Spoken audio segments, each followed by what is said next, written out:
వర్షం ఆగిపోయినట్టుంది.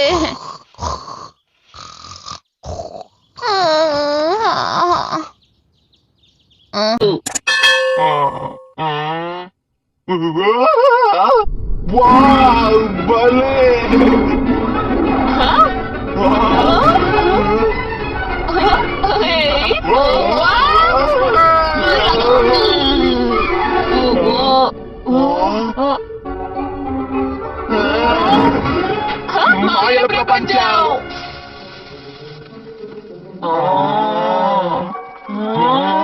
జీ బూంబా హోయ్, త్వరగా తినండి, స్కూల్ కి లేట్ అవుతుంది. నేనేం లేట్ గా వెళ్ళను, నా దగ్గర మాయా శక్తులు ఉన్నాయి కదా, త్వరగా వెళ్ళిపోతాను. అసలు నువ్వేమంటున్నావు నోబిత? మన దగ్గర మాయా కంబళి ఏమీ లేదు కదా. ఏంటి లేదా? అంత ఖరీదైంది మనకెందుకు చెప్పు. నువ్వు త్వరగా చీపురు కట్టు మీద ఎగరడం నేర్చుకోవాలి. నోబితా, ఈ మాయాశక్తి నీకు ఇంకా అర్థం కాలేదా? వస్తువులు గాల్లో తేలడం అనేది మాయాశక్తికి మూలాధారం. నవ్వింది చాలు, మీరు ఆపండి. ఇప్పుడు మీరందరూ కలిసి జీ బూంబా హోయ్ అనండి. జీ బుంబా హోయ్, జీ బుంబా హోయ్, జీ బుంబా హోయ్, జీ బుంబా హోయ్. సార్ నేను చేస్తాను.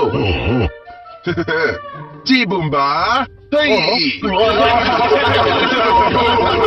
బుంబా హోయ్, జీ బుంబా హోయ్, జీ బుంబా హోయ్, well done. హోయ్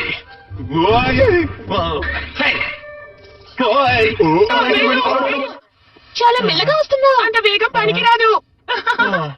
నోబిత, మీ మాస్టర్ గారు నాతో చెప్పారు, నేను అస్సలు తలెత్తుకోలేకపోయాను. వస్తువుల్ని గాల్లో తేల్చడం అనేది మాయాశక్తికి మూలాధారం. ఆ శక్తుల్ని నీకు సరిగ్గా ప్రయోగించడం చేత కాకపోతే ఇక నువ్వేం చేయగలవు చెప్పు. ఈ మాయల ప్రపంచం కూడా ఇది వరకు ప్రపంచం లాగే ఉంది. అసలు ఏం జరుగుతుంది? బాగా చెప్పావు. ఇది కూడా ఒక చదువు లాంటిదే. బాగా శిక్షణ పొందితేనే నువ్వు చేయగలవు. చదువు సరిగ్గా రాని